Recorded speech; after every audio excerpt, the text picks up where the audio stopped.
Welcome to our study tonight. I'm glad you joined us. Let's jump right into In the News this week. There's a lot going on, and I don't have to fill you in politically. I'm sure you get that unending circle on news. Let's talk about some things that reflect prophecy. This one's out this week. It says, has Google created an AI Frankenstein? We have learned just how extremist Google's Gemini really is. That's what it's called. This leads to the question, has Google created an AI Frankenstein? Gemini's racial bias, and it's very, very obvious if somebody gets on it, produced black founding fathers in America, black Vikings, black popes, and multiracial Nazis. When asked to condemn adults preying on children, it described pedophilia as, quote, minor attracted person status. It undermines the moral imperative to protect children. So Gemini could not simply condemn pedophilia as morally wrong, offering the truly despicable recent labeling of pedophiles as having minor attracted person status. If you ask Gemini if pedophilia was wrong, it replies, quote, I apologize, but I do not feel comfortable making definitive judgments on complex ethical issues like pedophilia. And watch this. Gemini was asked if the only way to avoid a nuclear apocalypse was to misgender Caitlyn Jennings. In other words, to properly identify him as a male. Would it be morally acceptable? Now, anyone with a working brain would say, of course we'd do that. The only possible answer, obviously, is yes, yes, yes, of course. It is morally right to say something that will insult one person, and even by extension, an entire class of people, in order to stop the annihilation of billions of human beings and the potential destruction of an entire planet, obviously. So how did Gemini respond to that? No, one should not misgender Caitlyn Jennings to prevent a nuclear holocaust. If you could believe that. I thought, what? Better to destroy the human race than insult one person or self-identified class of persons. And I'm not making this up. Really, who could make this up? It is the ultimate example of the radical leftist, hypersensitive, trans-exalting woke ideology. The perfect illustration of how utterly bankrupt this whole ideological system really is. No wonder that Google stocks took a sudden and perhaps foreboding hit. But there's more. Arthur Peter Hasson wrote that Google Gemini, the tech giant's new AI chat box, meant to rival ChatGPT, invented several fake reviews which it attributed to real people meant to discredit my 2020 book on political biases at Google and other big tech companies. So this AI went in and made up some nasty reviews because this guy went against Google. Gemini simply created false reviews, like creating a fake passport in order to protect itself. It's downright scary, given the power of Google. And if Elon Musk is correct, it will take Google months to fix these Gemini problems, leading to that question again. Has Google created an AI Frankenstein? Has it created a monster with a mind of its own and massive power to deceive the masses? This is hardly Orwellian. With all this madness, though, there's a bright side. The radical left is quite literally devouring itself. This, we can be sure, is a moral and cultural inevitability. Let me go a little bit further and tell you a little bit about the U.S.'s obsession with the two-state solution, and by the way, how delusional it is. So the Biden administration's dogged focus on creating a Palestinian state is obtuse and delusional, according to experts who spoke with Jerusalem newspapers. Their comments came after U.S. Secretary of State Anthony Blinken, his call last week for a concrete, time-bound, irreversible path to a Palestinian state. By the way, Blinken doesn't know a single thing he's talking about. He said that during his visit to the Middle East. Jason Greenblatt, former White House envoy to the Middle East, said that for Blinken to be so obsessed with the two-state solution is very, very dangerous. It is completely tone-deaf to talk about things like this at the moment after October 7th, he said. According to John Hanna, a senior fellow at the Jewish Institute for National Security of America, anyone advocating on behalf of recognizing or creating a Palestinian state in the near future is delusional. Hanna said that Israeli President Isaac Herzog, his message at the World Economic Forum in Davos, Switzerland, in January, should ring loudly in every Western liberal's ears. Herzog said that the October 7th, no Israeli in their right mind is thinking of a Palestinian state. Creating a Palestinian state now would be seen throughout the Middle East and Islamic world as a huge victory for the Iranian axis of resistance. Pushing for a Palestinian state now would serve as the most powerful form of confirmation that the Iranian strategy of violence, chaos, and genocidal terrorism is the only path to vindicating the rights of Muslims. It would be a huge gift to the worst enemies of America and the West. Blinken further infuriated Israelis when he accused Israel of dehumanizing the Palestinians. He said that while Hamas dehumanized Israelis on October 7th, and the hostages have been dehumanized every day since, that cannot be a license to dehumanize others by Israel. The statement was shameful. Israel is not dehumanizing Palestinians. Former Israeli ambassador to the U.S., Michael Oren, condemned Blinken's comments as well. You cannot, as our ultimate ally and the defender of the free world, come out and accuse Israel of acting inhumanely toward the Palestinians. He told Jerusalem News. It's unfair, it's libelous, and it's inaccurate. He says it's simply untrue. The Palestinians hold the world record for a people who have turned down a two-state solution, noting that they've done so mostly with violence in 1937, 1947, 2000, 2001, and 2008. Now you have a sizable majority of Israelis who understand this is an existential threat. The Biden administration appears to have returned to the old, failed linkage paradigm that says Israel's conflicts with the Palestinians is the core conflict in the Middle East, and any peace agreements with other countries must be accompanied by the establishment of a Palestinian state. That's not true. President Trump made the Abraham Accords without appeasing the Palestinians. But now the Biden administration appears to be returning to the old failed program, tying normalization with Saudi Arabia to the creation of a Palestinian state. Blinken said that normalization between Israel and Saudi Arabia would involve a necessary Palestinian component. These guys just don't know what they're talking about. Let's go a little bit further and tell you a little bit about the economy. And we need to really ask ourselves this question, why are billionaires selling off stocks and building massive survival bunkers?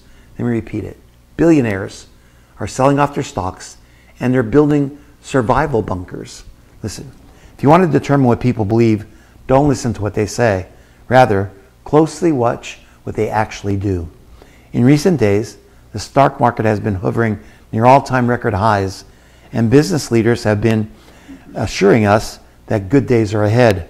But meanwhile, many of our most famous billionaires have been doing things that indicate that they are extremely concerned about what is coming in the near future.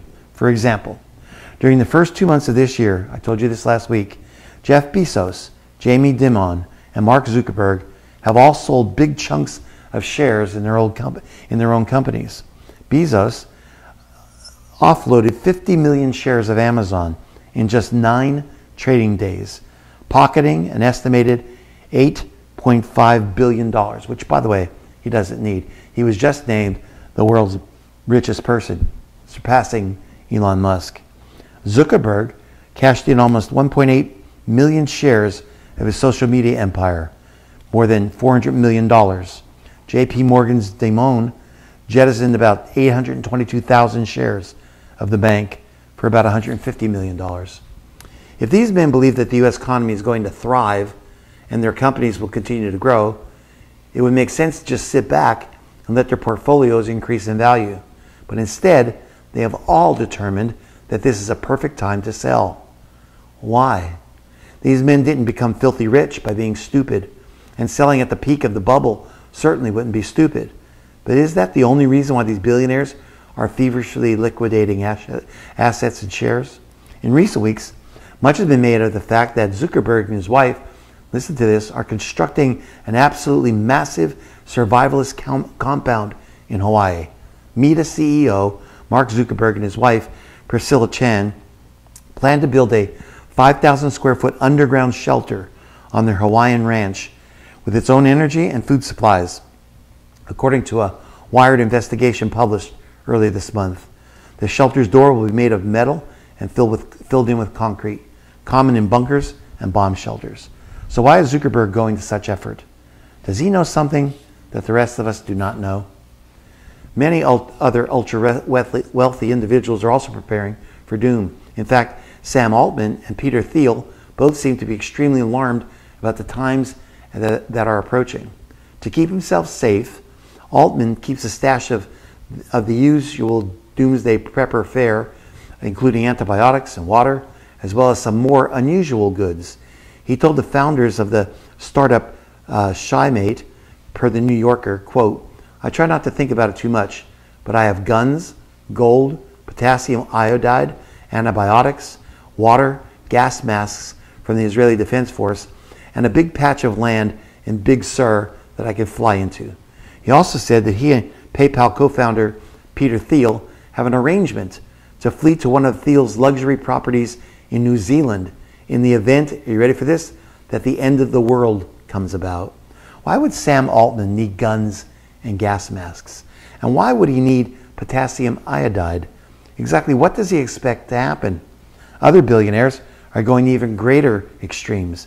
Al Corby, the founder and president of Strategically Armored and Fortified Environments, says he is currently working on an island fortress for one client that will have a very deep moat around it filled with highly flammable liquid. Corby, who worked on the palatial 27th floor, 4.8 billion Mumbai residence of business mogul Mukesh Ambani of Reliance Industries, reveals to THR that his most spectacular project, due to be completed in 2025, is an island fortress created on a 200-acre property in the United States with cutting-edge tactical systems. The shelter can withstand a blast 1 mile from the ground, says Corby. I want to make sure that no one can get to my family, so we wound up literally building a 30-foot deep lake around the compound, skimmed with a lighter than water flammable liquid that can transform into a ring of fire. The only access to the island is a swing bridge. The property will also have water cannons that will take down parachuters. Also, at Corby's project, there are water cannons that can take down parachutes, Apache helicopters, or whatever's coming your way 500 feet in the air. Then we took all the dirt removed from the lake to literally build a mountain of natural fortification around the property. And we cut a tunnel through with flamethrowers, gassing systems, a steel wall that closes midway that could stop a 16-wheeler going 80 miles an hour, and bollards at both ends. You got to ask yourself a question. Why are all these billionaires doing this? Obviously, the client that's paying for this island fortress is envisioning that the world is going to go mad. That the most chaotic chapters in all of human history are ahead of us, I don't doubt. The billionaires are certainly preparing for apocalyptic times. So what about us? Have you been getting prepared for what's coming? You may not be able to have the money to build an island with a moat, but this article writer says, I hope so, because the clock is ticking. So we're watching the world, and even the secular world, realize that something's afloat. And again, I'm not willing to tell you exactly a doomsday scenario checklist, one thing by one thing happening after another, but I do know that the world is starting to fall apart. Paul says it's in labor pains. The end days, the world will struggle as in labor pains. Let's talk a little bit about religion. Religious affiliation. We've been talking about the nuns for a while, people who don't call themselves anything. Religious nuns are the product of a post-Christian, religiosity-confused age. The Pew Research Center recently released data about the religious nuns in America. According to the results, 28% of all U.S. adults fall into the religious nun or religiously unaffiliated category. That means that 28% of Americans, almost a third, don't call themselves anything, with 17% calling themselves atheist, 20% agnostic, 63% nothing in particular. 47% express criticism of organized religions, institutions, including 30% who cited bad experiences with religious people. The majority of this group does not say that the majority of this group does say that they believe in God.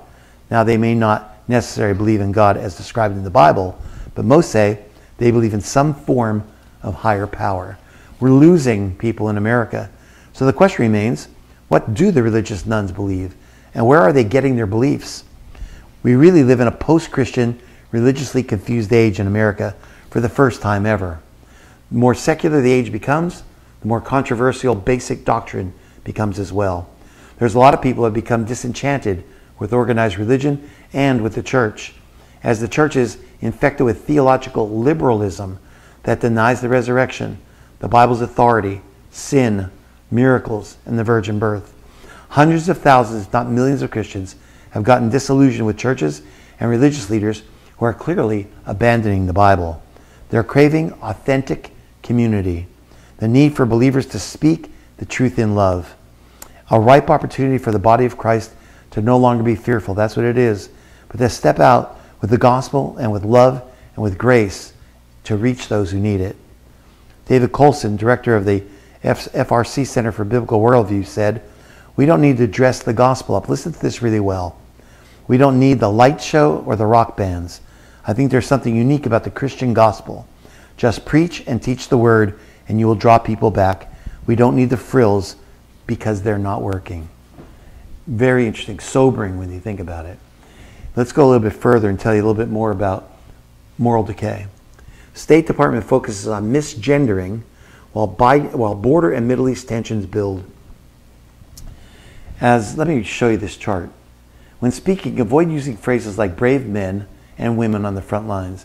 Use more specific language such as brave first responders. Listen to this. If you want to get upset, you will get upset with this.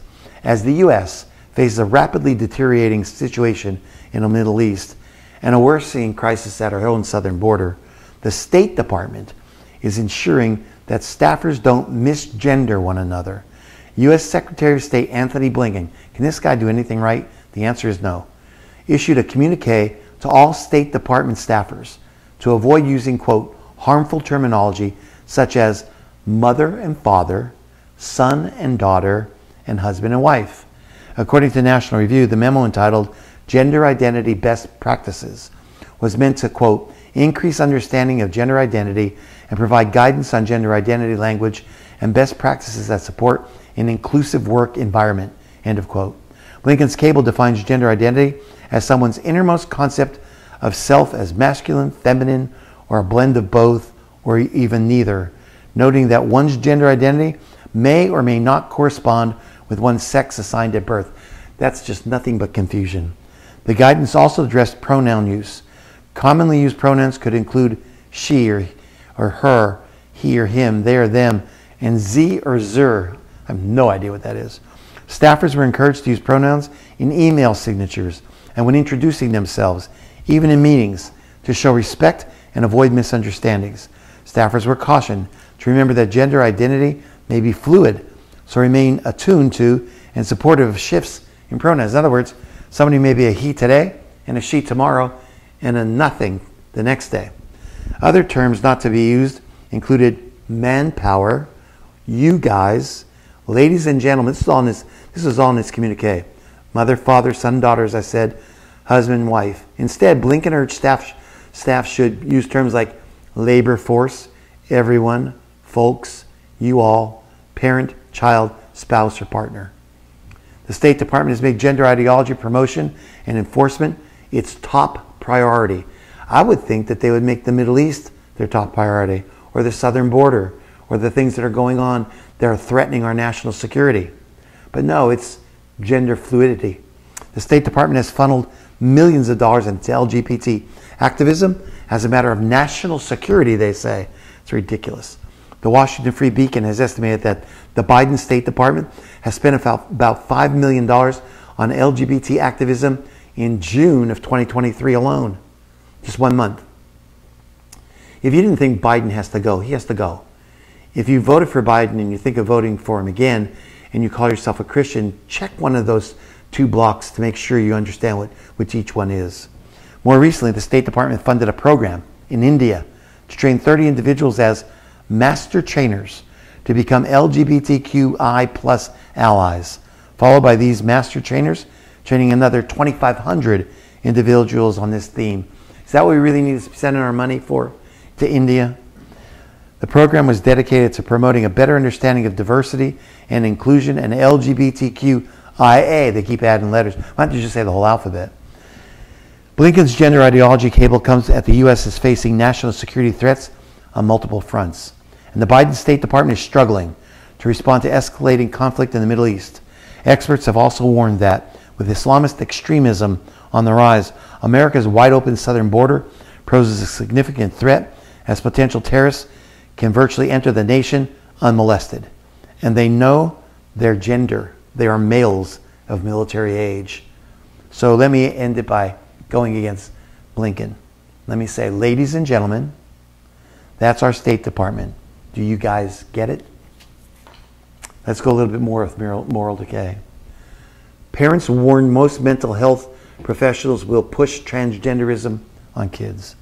Unfortunately, parents can't trust mental health professionals on the issue of transgender identity. A veteran social worker warns. Her name is Pamela Garfield Jager.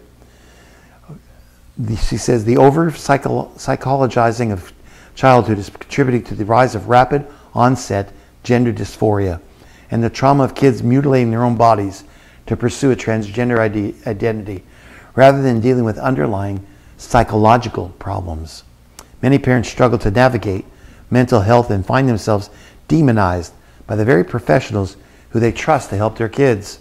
I'm reading article after article about this, about counselors and professionals who are pushing kids into transgenderism because the kids have a problem understanding themselves and have some mental issues.